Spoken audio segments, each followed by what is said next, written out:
Chapter 1. The Auction Block. The noon sun beat down on the small frontier town, bleaching the street into blinding gold, and stirring up dust that clung to boots and throats alike. Men gathered at the center square, hats pulled low, spurs jingling as they shifted restlessly. The air stank of sweat, whiskey, and anticipation. On the crude platform stood four young women, sisters, their dresses torn from travel, their faces pale with fear. Behind them, their uncle grinned with tobacco-stained teeth, one hand gripping a ledger, the other raised as if he were selling cattle. "For strong workers," he barked, his voice carrying above the murmur of the crowd. Obedient, healthy, and worth every cent. The saloon doors across the street swung open, releasing a wave of laughter and the sour scent of beer. A gambler with a crooked smile shouted, "I'll give $10 to the fair-haired one." His companions cackled, and one spat into the dirt. The sisters shrank back, clutching one another's hands, but the uncle pressed them forward. The bidding began, voices sharp and hungry. Each shout was like a lash, and every time a man stepped closer, the sisters' eyes grew wider, their breaths quicker. Then the crowd shifted. A tall figure moved through the line of men, each step heavy against the creaking boards of the wooden walk. He was broad-shouldered, his hat casting a shadow over eyes that seemed carved from stone. Dust clung to his long coat, and the set of his jaw carried the weight of unspoken anger. It was Matthew Kane, the rancher known for his temper as much as for the thousands of acres of wild land he worked. The crowd hushed as he stopped at the platform, boots planted firm in the dirt. "How much for all four?" His voice was low, hard as gravel, cutting through the air. The uncle blinked, taken aback. All four? Together?" "I asked the price," Kane said, his hand sliding toward the pouch at his belt. The faint jingle of coins silenced the murmurs. The uncle stammered, then croaked, $60. Without hesitation, Kane tossed the leather pouch onto the platform. It landed with a dull thud. The sisters flinched at the sound. "No need to count," he growled. "It's more than enough." A gambler stepped forward, angry. "You can't just take 'em all, Kane.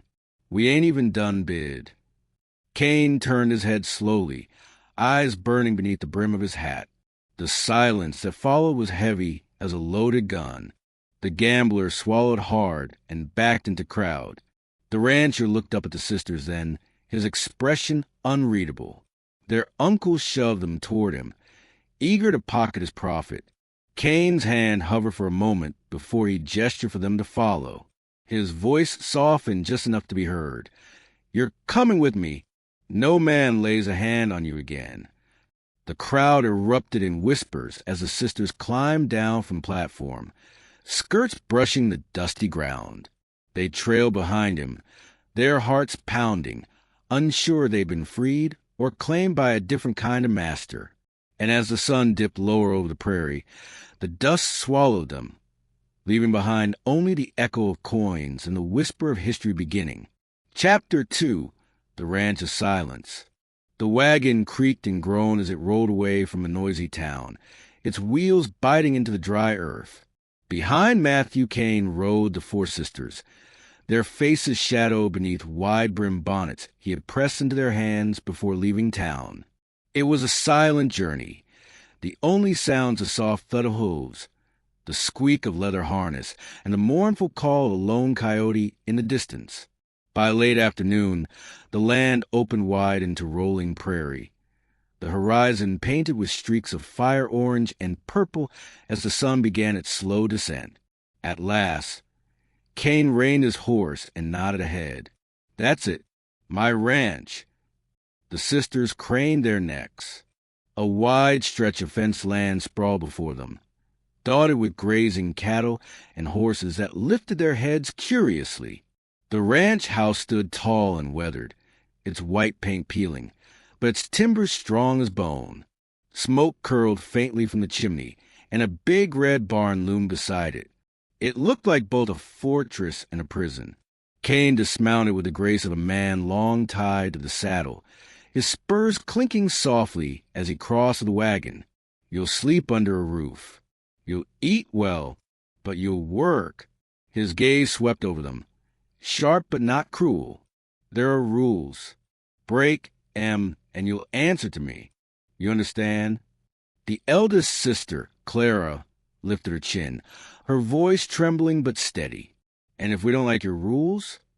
For a moment, Kane's jaw tightened, and the wind carried the dry rustle of sagebrush across the silence. Then he leaned one hand on the wagon's worn wood, his voice rough but quieter. You'll find I ain't your uncle. I don't raise a hand to women. But I won't have idlers. Not on my land. The sisters exchanged nervous glances, uncertain, yet something in his words, something in the hard set of his shoulders, hinted at truth. He guided them into the ranch house. The wooden floor groaned beneath their boots. The air smelled of pine, smoke, and old leather.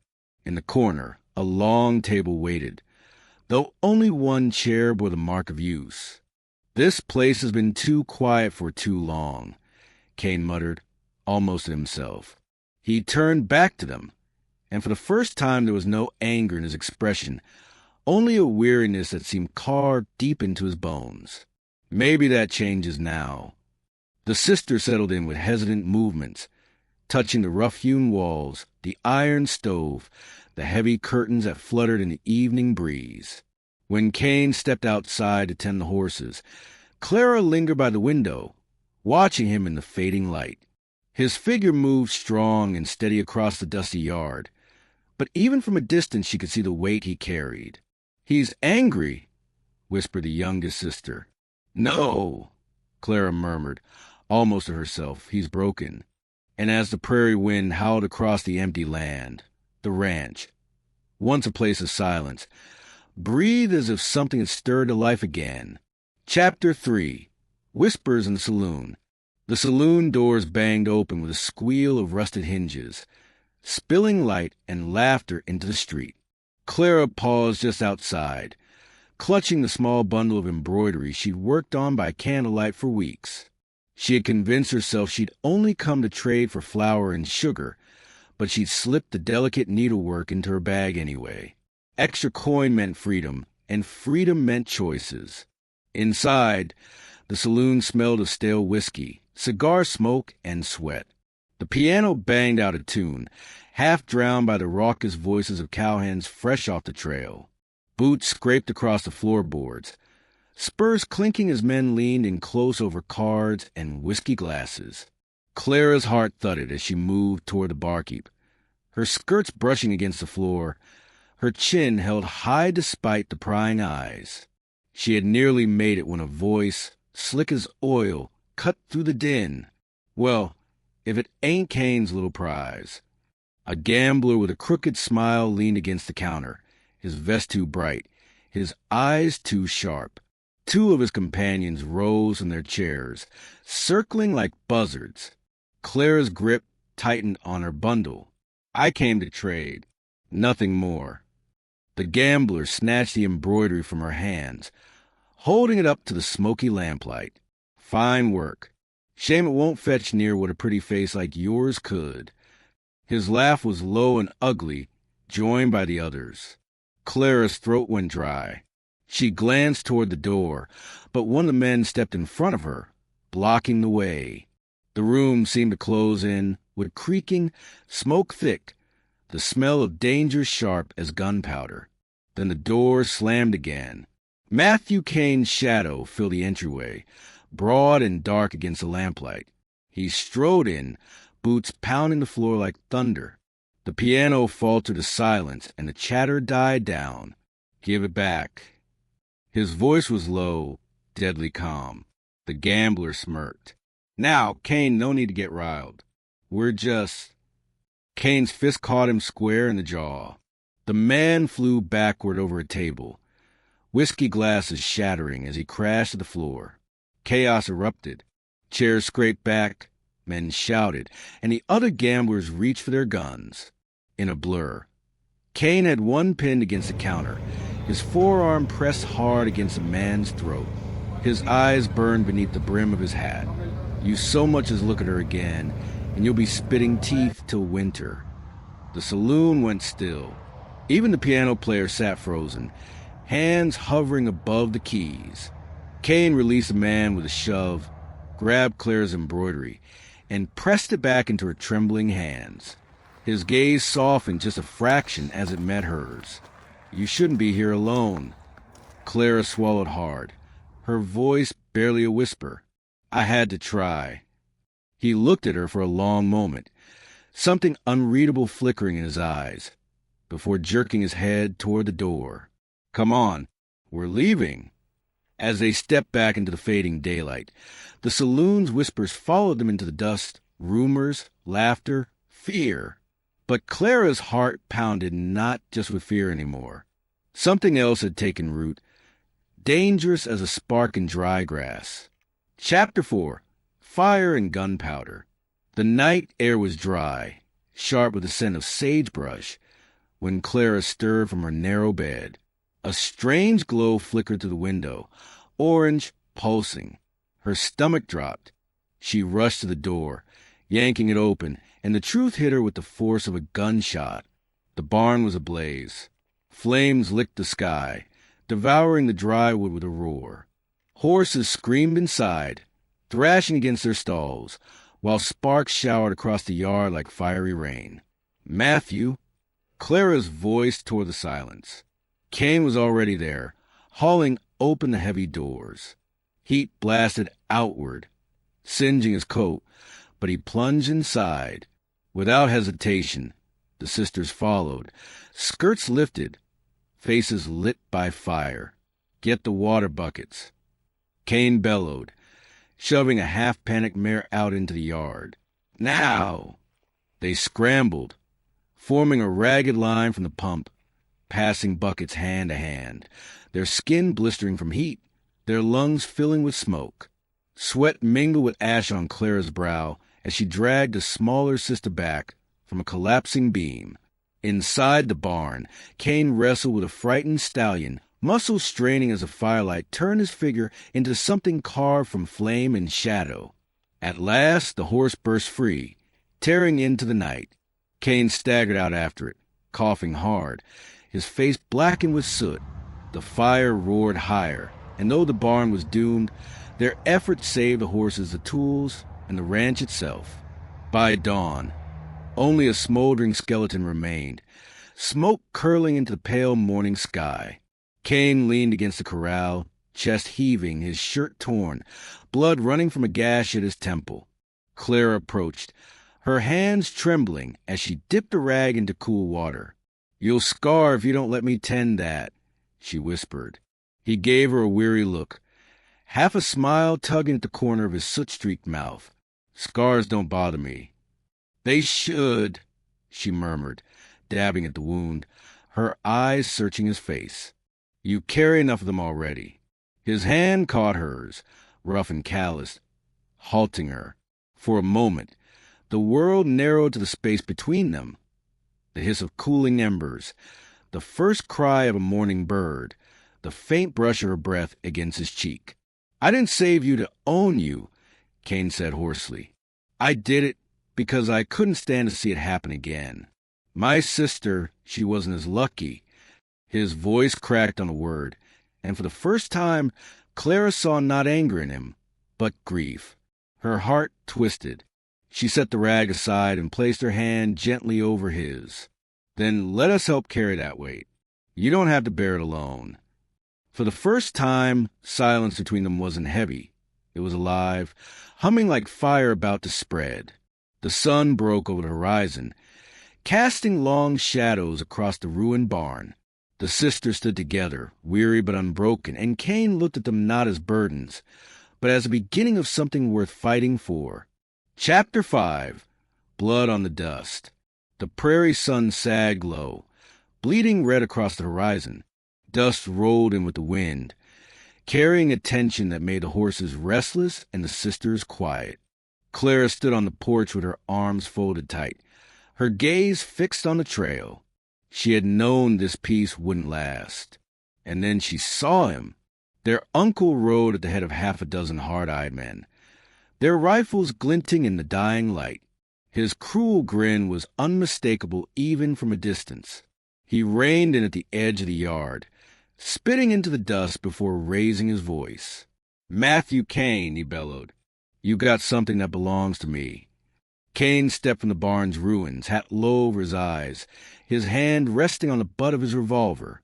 "You sold them," he said evenly. "They're free." The uncle laughed, mean and sharp. "Sold, yes. Not given away to play a house on this patch of dirt. They come back with me now." The sisters huddled near the corral, fear in their eyes, but something fiercer too. They had worked, fought, bled for this land. It was theirs as much as his. Clara's hand closed around the stock of the rifle she had carried since the fire. Kane's voice dropped to a growl. "Step one boot closer, and you'll leave in the ground." The standoff broke in an instant. One of the uncle's hired guns drew, and the world erupted. Gunfire cracked through the evening air, kicking up dirt and splintering wood. Horses screamed and bolted as the ranch yard filled with smoke and chaos. Kane moved like a man born for battle, steady, precise. His revolver barked, and one rider tumbled from the saddle. Clara knelt behind a trough, heart hammering, squeezing off shots as she practiced under Kane's stern eye. One bullet grazed her arm, tearing her sleeve, but she gritted her teeth and fired again, driving back a man who had cornered her youngest sister. The uncle dismounted, shouting, pistol in hand. "You're mine!" he roared, grabbing at Clara's wrist. She twisted, fighting like a wildcat, when Kane's shadow loomed over them. Kane's revolver pressed cold against the uncle's temple. His voice was low, steady as the desert wind. "You lost the right to call them yours the moment you put them on that block." The uncle's eyes darted, fury giving way to fear. But before Kane could act, Clara pulled free, lifting her chin high. "No man owns us," she said, her voice clear and unshaking. "We choose where we belong." The yard went still. Even the gunmen, defeated and scattering, heard her words. The uncle spat curses, but Kane shoved him into the dust. When he scrambled up and fled, he carried with him the end of his power over them. As the last of the riders disappeared into the fading light, the ranch yard lay quiet save for the crackle of smoke and the pounding of hearts. The sisters gathered close, bruised but unbroken. Kane holstered his revolver, his gaze sweeping over them with something fierce and protective. For the first time in years, his shoulders eased. "This land is yours now, same as mine," he said. And as the prairie wind carried away the dust of battle, the ranch stood not as a place of silence, but as a home worth dying and living for. Chapter 6. A Legacy in the West. Months had passed since the gunfight, but the ranch still bore its scars. The barn had been rebuilt, stronger than before, its fresh timbers pale against the old weathered house. The fences stretched farther now, holding more cattle than Kane had ever imagined. But it wasn't the cattle or the barns that made the place alive. It was the laughter. Once silent halls now rang with voices. The sisters moved through the house like sunlight, cooking, mending, singing while they worked. Travelers had begun arriving too, women fleeing cruel fathers, husbands, or masters. Clara and her sisters welcomed them, offering shelter, food, and dignity. What began as Kane's solitary ranch had turned into a haven, whispered about across the territory as a place where no woman need fear the auction block again. On a quiet evening, Kane stood on the porch, his thumbs hooked into his belt, watching the prairie burn orange beneath the sinking sun. The horizon was endless, but for the first time, it didn't feel empty. He heard the creak of the door and turned to see Clara, her hair catching the sunset light. She carried a lantern, though the sky still held fire enough. "You've built more than a ranch," she said softly, stepping beside him. "You've built a refuge." He shook his head, gaze fixed on the horizon. I just swung a hammer. You and your sisters, you gave us soul. Clara smiled faintly, her hands clasped in front of her. You gave us freedom. That's more than any man ever tried. For a moment, silence fell between them, but it wasn't the heavy silence of before. It was warm, alive, filled with all the words unspoken. Kane shifted, his voice rough. You know, I never thought I'd see this place full of life again. After my sister, I thought the land had gone cold for good. Clara touched his arm gently, grounding him. She would be proud.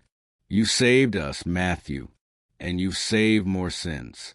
That grief you carry, it's not chains anymore. It's roots. Roots for something that will outlive us both. He turned then, finally meeting her eyes. Dust and sun painted her face, but her gaze was steady, filled with fire that matched his own. The world seemed to still, the wind, the distant coyotes, even the creak of the porch boards. Clara, he said quietly, almost afraid of the words, I don't want this ranch without you. Her lips parted, a breath caught in her throat. Then she smiled, slow and sure, the kind of smile that could mend wounds no bullet ever caused. Then you'll never have to. He drew her close, and the prairie wind carried the scent of sage and smoke as the first stars lit the sky. Behind them, laughter spilled from the house, a chorus of hope and survival. The ranch of silence had become a beacon, a place whispered about in saloons and along dusty trails, where women found freedom and men found redemption. And as the night settled over the land, Kane and Clara stood together, not just as survivors of the West, but as the ones who had carved a piece of history out of its dust. The prairie sky burned red as the sun sank low, painting the land in fire and gold. The wind carried the dry scent of sagebrush across the plains, rattling through the grass like whispers of the past. Horses grazed quietly near the rebuilt barn, their silhouettes dark against the horizon. Matthew Kane stood at the fence line, his hat in hand, staring out at the land that had once been a prison of silence. Now, laughter spilled faintly from the house behind him. Clara's sisters, humming and talking as they prepared supper. Clara stepped out onto the porch, skirts catching the breeze. She walked to him slowly, the boards creaking under her steps, until she stood by his side. For a long moment they watched the sky together, the world quiet save for a distant strain of saloon music drifting in from town. You saved us, she said softly, her hand brushing his. But more than that, you gave us a home. Kane turned, his eyes shallow but tender. No, Clara, you gave me one. She smiled, her fingers twining with his, grounding him against the endless sky. He bent and kissed her, slow and certain, sealing the promise they had both been too afraid to speak. When they pulled apart, the stars were just beginning to pierce the twilight. Clara's voice lingered in the fading light. We were bought once, but tonight we stand free together. And with the wind at their backs, the ranch alive with laughter and the vast west stretched out before them, they turned toward a future they had carved from dust, fire, and love.